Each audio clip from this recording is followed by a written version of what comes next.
Welcome back, it's me, Lou. I'm here for another action figure unboxing and review, and today will be a special double feature as we're showcasing two of Mattel's Carmella action figures in their WWE line. Alright, so on our left we have the much older Series 86 Elite figure featuring Carmella, and I'm guessing these are SummerSlam gear, and on our right, from Basic Series 129, we have Carmella. Okay, so the reason why I chose to do a double feature on both of these figures is because they both kind of capture two different eras of Carmella.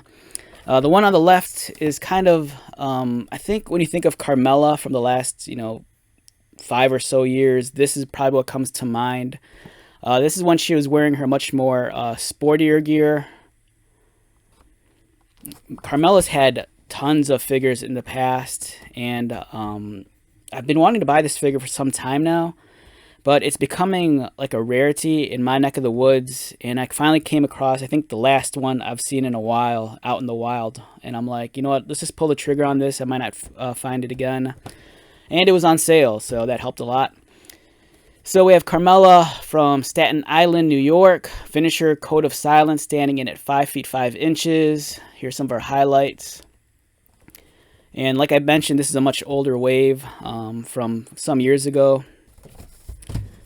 And then let's take a look at this. So this figure here kind of captures, modern day Carmella.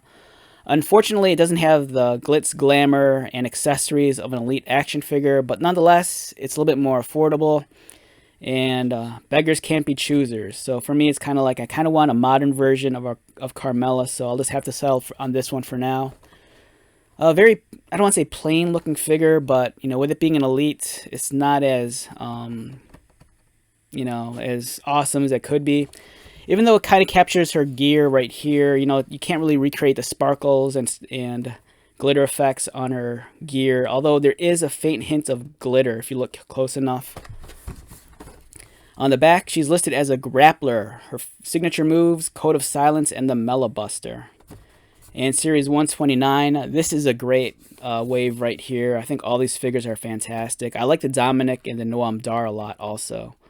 Noam Dar recently returned to NXT television, so it's kind of cool to see him on TV again. All right, let's unbox these and kind of, compare them side by side.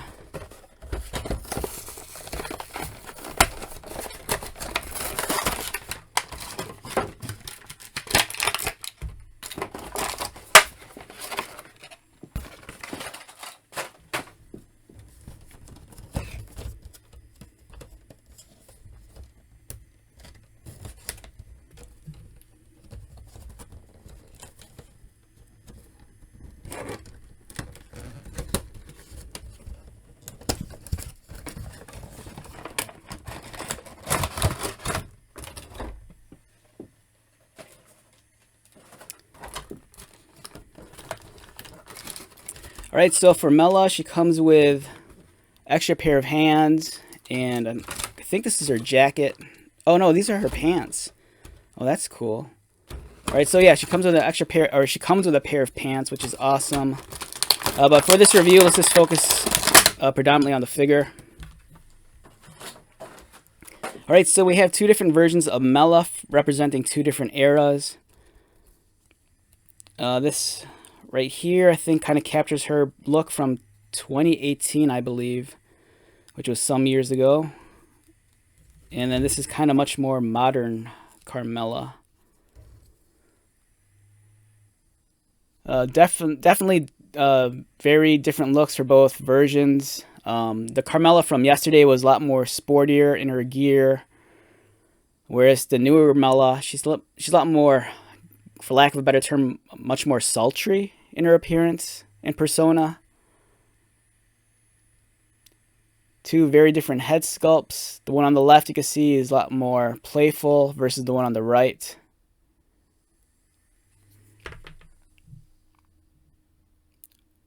Nicely sculpted head, great facial expression. The gear is really detailed, really clean lettering.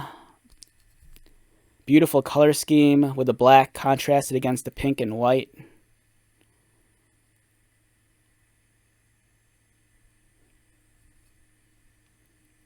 So if you're a fan of like older Carmella from back in the day, I think this kind of like really embodies, that look from that era. It's a really well done figure. I like this a lot. So yeah, great figure. And let's take a look at the basic. So this, like I said, kind of captures modern day Carmella. Its articulation is not as it's nowhere near as good as the Elite figure, and we could talk about that in a second. But the gear here, it's very plain. It's just strictly red. It would be nice if they went for maybe a shinier, glossier finish.